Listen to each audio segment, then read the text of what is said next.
اس سے انسان غور و فکر کرے، نصیحت پکڑے. دو طرح کی مثال اللہ تعالیٰ بیان کرتے ہیں تاکہ ہر کوئی سمجھ لے اس کا انجام کیا ہے، اس کا انجام کیا ہے. جب انسان کے انجام پہ ہوتی ہے نا نظر، پھر وہ سوچتا ہے ہاں مجھے اب یہ کرنا ہوگا، مجھے یہ کرنا ہوگا، میرا ٹارگٹ ہے. ایک انسان ہے جو چیز پانی ہوتی ہے نا، پھر اس کے لیے بہت کوشش کرتا ہے، ٹارگٹ سیٹ کرتا ہے. تو اگر انسان نے جنت کی کوشش کرنی ہے تو اس کے لیے ٹارگٹ سیٹ کرے گا. ہاں مجھے یہ کام کرنے ہوں گے اور مجھے اپنے اپنے ٹائم پہ کرنے ہوں گے. نماز کا ٹائم ہوا، فوراً نماز پڑھی.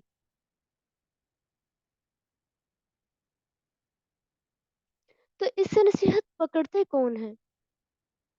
جو قرآن پہ غور و فکر کرتے ہیں. اور قرآن کی خوبی بھی بتا دی اللہ تعالیٰ نے. قرآن عربی غیر ذی عوج لعلہم یتقون. یعنی یہ قرآن جو عربک میں ہے، اس میں کوئی ٹیڑھ نہیں ہے، یہ بالکل حق بیان کرتا ہے، سچ بیان کرتا ہے، اس میں کوئی غلط چیز نہیں ہے. اللہ تعالیٰ مثالیں دے دے کے اس لیے بیان کرتے ہیں کیونکہ مثال سے انسان کو بہت اچھی سمجھ آ جاتی ہے. اگر کسی چیز کی اگزامپل انسان دیکھ لیتا ہے نا، بہت جلدی اس کو سمجھ آ جاتی ہے، بہت جلدی انڈرسٹوڈ کر لیتا ہے چیز کو.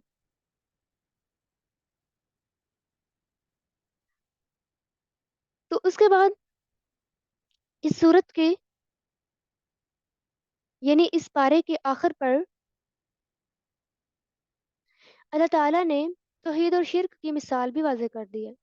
چونکہ توحید اور شرک کے انجام کے بارے میں اللہ تعالیٰ نے بار بار بتایا، تو اسی لیے آخر پر اللہ تعالیٰ مثال بھی واضح کر رہے ہیں تاکہ کوئی مثال سے ہی غور و فکر کر لے، کوئی مثال ہی سمجھ لے اگر ویسے سمجھنے کسی کو آئی. ضرب الله مثلا رجلا فيه شركاء متشاكسون ورجلا سلما لرجل. توحید اور شرک کی مثال بیان کی گئی، یعنی جو مختلف شرکاء کو مانتے ہیں ان میں جھگڑا ہوتا ہے، اور جو مومن ہوتا ہے وہ توحید پرست ہوتا ہے، توحید پہ ہوتا ہے، وہ صرف اللہ کو راضی کرتا ہے. اس کی زندگی جو ہوتی ہے نا وہ زیادہ سکون والی ہو جاتی ہے کیونکہ اس کو لوگوں سے کوئی غرض نہیں ہوتی، صرف اللہ تعالیٰ سے اللہ تعالیٰ کے ساتھ اس کا معاملہ ہوتا ہے. تو اس کی دنیا اور آخرت دونوں بہتر ہو جاتی ہیں. لیکن یہ مثال اکثر لوگ نہیں جانتے. تو ان مثالوں پہ غور و فکر کرے گا انسان تو اس کو موت بھی یاد آئے گی. اس کو پتہ چلے گا ہاں میرا ایک انجام ہے، ایک دن رکھا ہوا ہے اللہ تعالیٰ نے. اور میری یہ زندگی، یہ جو میری لائف ہے جو میں سپینڈ کر رہا ہوں، یہ اتنی دیر تک نہیں رہے گی، یہ تو بہت شارٹ کٹ لائف ہے، بہت منتصر سی ہے. تو اللہ تعالیٰ آپ صلی اللہ علیہ وسلم سے خطاب کر رہے ہیں کہ آپ بھی مرنے والے ہیں اور یہ بھی مرنے والے ہیں. جو یہ شرک کر رہے ہیں سب مرنے والے ہیں. تو جو جیسا عمل کرے گا وہ اپنا انجام پا لے گا. فرمایا ثم انکم یوم القیامت عند ربکم تختصمون. یعنی ہر کوئی پھر قیامت کے دن جھگڑ رہا ہوگا اللہ تعالیٰ کے پاس.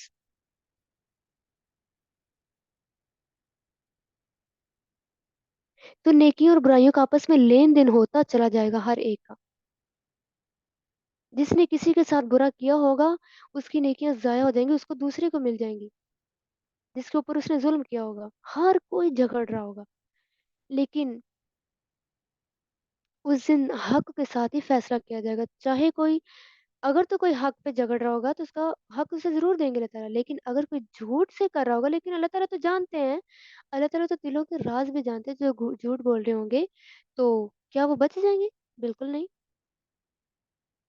تو اللہ تعالیٰ سے دعا ہے کہ اللہ تعالیٰ ہمیں ان میں شامل کرے جو بالکل متقین ہیں، جو صرف اللہ کے لیے خالص ہیں. اس کے بعد پارہ نمبر 24 سٹارٹ ہو رہا ہے. سورۃ زمر ہی ہے ابھی، ٹاپک بھی ابھی چونکہ وہی ہے، توحید اور شرک کے بارے میں. فمن أظلم ممن كذب على الله وكذب بالصدق إذ جاءه أليس في جهنم مثوى للكافرين. توجہ دلائی جا رہی ہے یہاں پر کہ جو کوئی بڑا ظالم ہے. ظالم کون ہوتا ہے؟ جو شرک کرتا ہے، جو اللہ کے برابر کسی کو ٹھہراتا ہے.